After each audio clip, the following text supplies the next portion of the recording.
everybody, this is Tracy here for another edition of A View from Tracy's Point, and we are here to recap Real Housewives of Atlanta Season 10, Episode 2, which was titled Say Yes to Distress.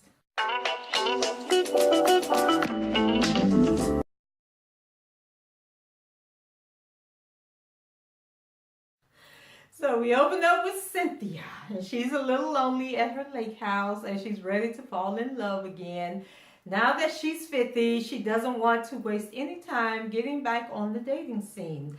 Okay, why do I have a friend on Facebook who actually took some pics and posted them of her reenacting Cynthia in that bathtub scene? I'm just like, y'all be doing too much trying to live lifestyles of the rich and famous.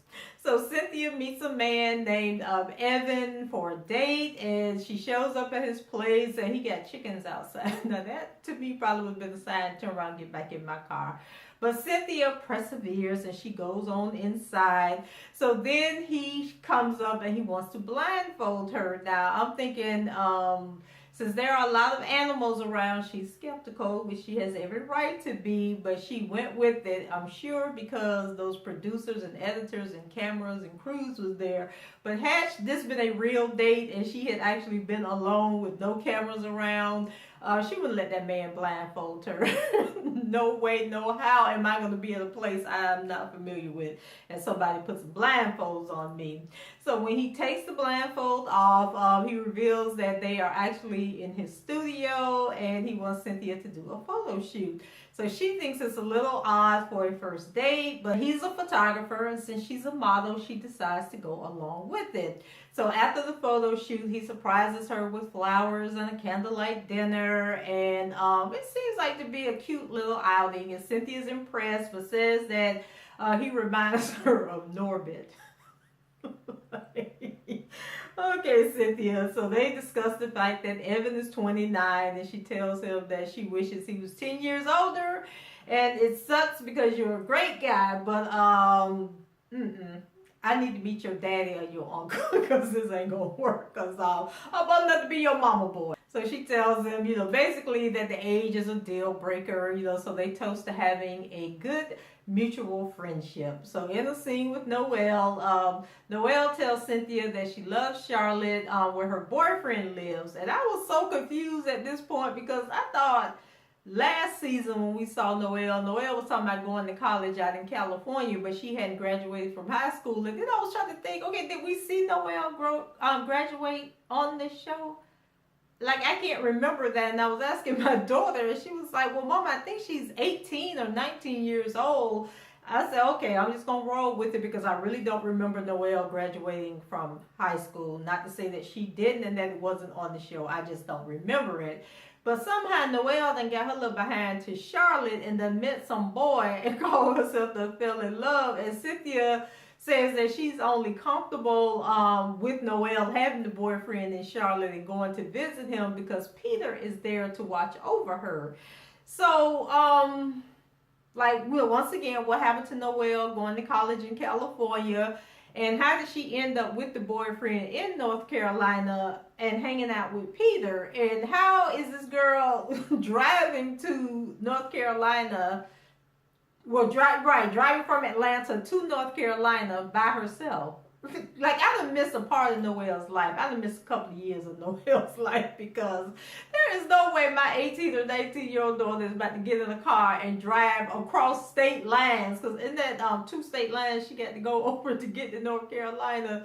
I don't know, but Noelle do act like she's older than Cynthia. Like, she's the mother and Cynthia is the child. So maybe the girl will be okay. So Noelle is thinking about taking a year to travel. So I guess that's what happened to school. And Cynthia, says she's going to be very supportive of this idea. So they start talking about Cynthia's recent date, and Noelle makes it clear that she believes that Evan is too young. And like I say, who is the adult in this conversation? We move over to Portia. So Lauren is having some issues with her baby daddy. So Portia suggests that she moves in, and they both agree, there's going to be some ground rules. But Portia is excited to have Lauren under her roof.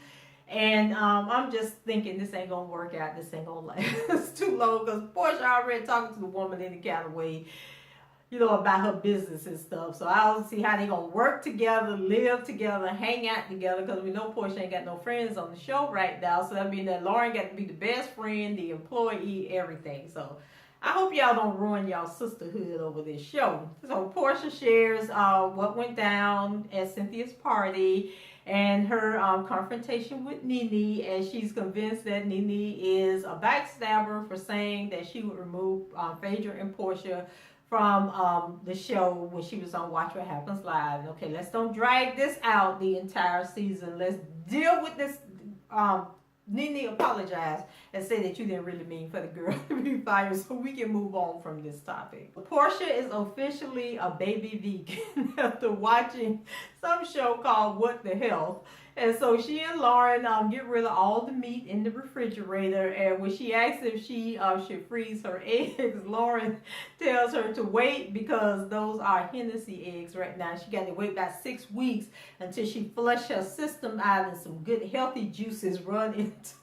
How do you reverse drunk eggs? Like if the eggs ain't no good because you've been drinking excessively, they ain't gonna be better because you eating better. So I don't know who the dumbest are, Portia or Lauren. So anyway, we move over to Sheree. So Sheree got a counselor named Jack Daniels, and they let us know that it's no affiliation to the liquor brand, and that's really the man's name. So he's her life coach, and she met him years ago through a mutual friend, and they discuss how her last reunion with Bob was very toxic, and she breaks down in tears. So she admits that that was a lot of emotional and mental abuse in their relationship, and tells him that having 3 kids made her feel like she had to keep her emotions bottled up inside. So Jack tells her to have a conversation about the situation with her kids, but to rehearse it before she does. And so she decides to go to Candy, of all people, for help. So we go over to Candy's, and she's telling Todd that Sheree is coming over to practice coming clean to her kids about the abuse that she suffered from Bob. And Todd was looking at her probably like the rest of us was looking like, them kids are grown. Them kids know about that abuse, and if they didn't know about it when they was married, they definitely know about it over the last 2 seasons of the show. So why is we trying to make this thing a thing? But everybody needs a storyline, and I'm sure they was all sitting in the story room pitching these ideas, and they thought that this was a good idea, I guess, to raise awareness about domestic violence, because we know that Kenya was not a good representative of domestic violence, so maybe they're going to try it again with Sheree. So Sheree finally arrives, and she has invited 3 of her friends to come along with her, and I don't think we had ever met any of these people before, but they was there to critique her.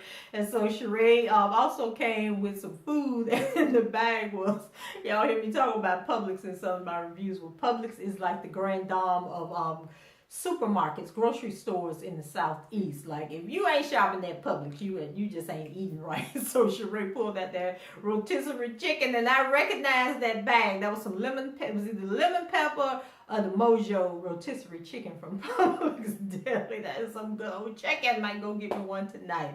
So Candy pretends to be Sheree and shows her how to start off the conversation, and Sheree then has a go at it, and it's clear that this is very difficult for her. I don't know why, but it is. And so despite this, her friends tell her that she did a good job and she will be able to do this with her children.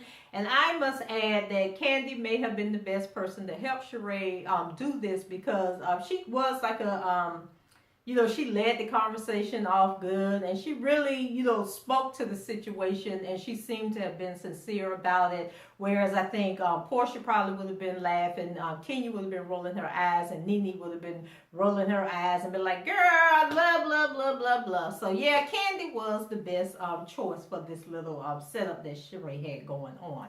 So now we go over to Kenya. So Cynthia and Kenya, they catch up and discuss her marriage. So it turns out that King and Twirl didn't get an invitation to the wedding either. So Cynthia, you should feel better that the kids didn't get to come to the wedding. The daddy didn't get to come to the wedding either. So Kenya says that it was a miracle that she met her husband because they were not in the same social circle. And she says that she was in New York and stopped by Brooklyn and grabbed a bite to eat at his restaurant.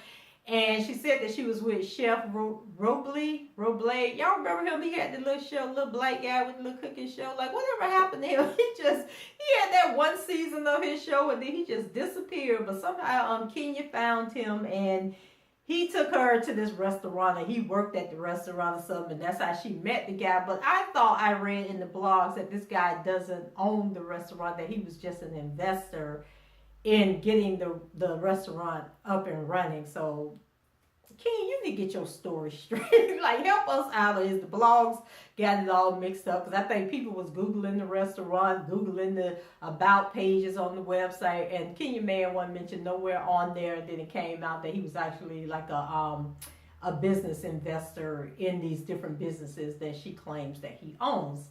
So we learned that he has multiple businesses according to Kenya, and he's everything that she ever prayed for. And Kenya says that her husband Mark Daly does not like being a frequent topic of the blogs. Well, what did he expect if he was marrying Kenya Moore, who is on one of the top rated reality TV shows? Like, he was crazy to marry you and think that he wasn't going to be in the blogs. So in her confessional, Cynthia says that she wished she had protected her marriage as much as Kenya is protecting hers, and maybe her and Peter would still be together. What y'all think? Do y'all think that if Peter hadn't been on the show, that him and Cynthia would have made it, or would we have still ended up where they were? Because I think Peter was looking for a ticket, and Cynthia just seems like a nurturer and somebody who just needs to be taking care of somebody, and she just picked the wrong person to take care of. So Kenya's struggling to live in a different city, than her husband. Because he has businesses in New York and her businesses are located in Atlanta. So living apart, is something that they are required to do right now. But she can't wait, for the two of them to get together. And so she gets a call from Brandon. Y'all remember Brandon, the one that, was it Apollo beat up Brandon at that party, that lingerie party that night? And so she tells him that, she hates how her marriage has become a hot topic of the media. Once again, what were you expecting? So the producers come in and, she's crying, snot running out of the nose and everything. And she says that some of Mark's ex-girlfriends have been sending him negative things about her. And she's afraid that they could end up getting a divorce. So is Kenya like setting us up? She's setting us up, y'all, to be prepared that this marriage may not work out. So Candy and Shamia attend Shamia's pre-wedding dinner, and so all the guests will be dressed in African clothing since the actual wedding is taking place in Kenya. So Candy is attending, and Sheree stops by, and even though she's only attending the bridal shower, she still got to get all up into what they doing. Like, I don't understand it, but anyway. So Sheree tells Candy and Shamia tells Candy and Sheree that Portia isn't coming to the wedding because the flights are too expensive. And we later find out that when Portia went to buy her ticket, she needed to get a ticket in first class. And that was going to be $10,000. And I think $10,000 for a plane ticket is a good enough reason not to be able to go to the wedding. I don't care how good friends that we are. So Candy chimes in that her and seven, 7 of her friends are coming. And then Candy says that her tickets was only $5,000 each. So Candy only had to pay $40,000 for her and her posse to roll to the party. So she don't understand why Portia can't just pay $10,000. So they all seem to think that Portia is just making an excuse because she doesn't want to go to the go to the wedding. So either way, Candy is happy that Portia won't be in attendance. So on the way to Shamia's bridal shower, Lauren notices that Portia has on her wedding ring, and Portia admits to viewing it as costume jewelry now. And she was like, Cordell gave me this ring. This is a beautiful ring, and I'm going to keep wearing this ring. But Lauren looking at her like, girl, that might be why you can't find a man, because you still walk around with another man's ring on your finger. But Portia seems to be happy with their ring, popping that ring out whenever she wants to go out. So when Portia walks in, she greets Sheree and Candy at their table, and they speak, but things are awkward, and Candy gets up and walk away. And I'm like, Candy, how long we gonna be doing this? Is this gonna be a whole season thing? Like every time Portia walk in, you got to roll your eyes and get up and leave. So Portia tells Sheree that she's not going to pay any attention to Candy's distant behavior as of now, but if you keep up much longer, she's going to get up in that behind. Sheree asks Portia why isn't she going to the wedding, and she says it's expensive and she has low blood pressure, which is why she has to she can only travel in business class, I guess, so she can stretch out. I ain't never been in first class, business class, or any of that on the plane. As a matter of fact, I only fly Southwest Airlines where we are all equal on the plane. But Portia said she has to buy them expensive tickets so she can stretch out so her blood don't get low. And I don't know, Portia, girl. You were sounding kind of crazy to me also. And Sheree wasn't buying it either. So the shower was a trip. I have never seen the games that they were playing. They had some where they tied a wiener to a string, and then they had to put the wiener in the cup, squat down, not using their hands, put this child anyway. And then they played oh my god, it was some other game that they played. Oh, where they had some golf balls in a box, and then they tied it on their butt, and then I guess they had to twerk and try and get all the golf balls to come out. It was a hot mess. But anyway, later on, Shamia is at the table and tells Portia that she feels like they don't really hang out like they do anymore. And despite this, she still wants Portia to come to this wedding. Don't know why she felt the need to have this conversation in front of Candy and Karma and Sheree and all of them, but she thought this was the perfect opportunity. So she tells Portia, you're supposed to be there. You're supposed to be in the wedding, for crying out loud. You know, you need to figure this shit out, girl, and come on to my wedding. So Portia says that she can't come due to her health issues, which prevents her from flying coach. So Shamil doesn't really believe Portia, and she's really annoyed at this point. So Candy, Carmen and Candy sitting at the table. So Carmen, she always got some little slick comment to say. And so she, what did she say? Oh, she got a doctor's excuse for everything. Let me pull it out. Let me see. Let me get one of these notes here. What does the note have today? And so Carmen, she starts imitating Portia as she opened up, a bag to look for an imaginary note. I'm like, y'all need to stop. So then Candy starts laughing and talking about, what letter, what condition do you got now? And then I'm sitting there like, okay, is Portia not supposed to be able to hear them talking about her, and they all sitting at the table together? So Shamil, tells Portia that it's not about the flight, and Portia, should come to her wedding since they are close friends. And Karma, with her, I don't know, I keep calling that girl Karma. Mama Joyce, Carmen, messy ass interjects. And so she's like, well, she can't sit on the plane that long with her legs down. They used to being up all the time. And Candy's like, I can't with you. She takes a sip of her wine and laughs some more, just egging Carmen on, because them her mouthpieces to say what she really want to be saying. So at this point, Portia's very annoyed with Shamia because she says Shamia knew about her health condition for a good minute now. And so she feels Shamia's just being messy intentionally in front of Candy and Carmen.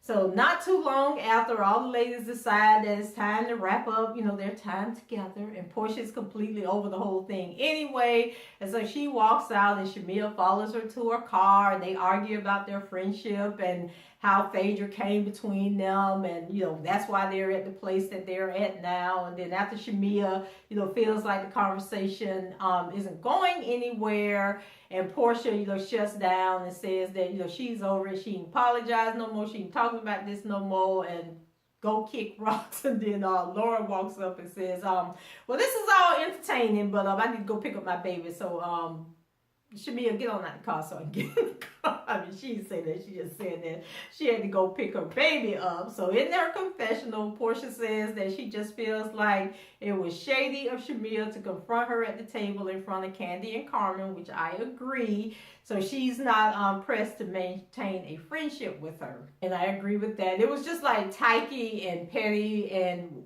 Shamia trying to get a peach, and she trying to beat Marlo to the punch to be the next housewife. I gotta understand why Shamia is even on the show. If her and Portia aren't friends anymore, Shamia need to go on about her business. But I guess it's just making up, creating chaos for the purpose of having enough to film about. Because at the end of the second episode, it's apparent that nobody has anything going on. There's nothing really interesting, so they just once again just making up stuff. And I'm telling y'all, Phaedra, y'all might be mad at Phaedra, but Phaedra and Portia carried this show last season. If it had not been for them and that rumor about Candy wanting to get with Portia, there would not have been a season last year. And if they keep going on the track that they're going on, as we have seen so far, I don't know how much longer we got of Real Housewives of Atlanta. But I guess if people keep tuning in, Andy gonna keep rolling the film and making up these little marriages and breakups and friendships ending and all that stuff.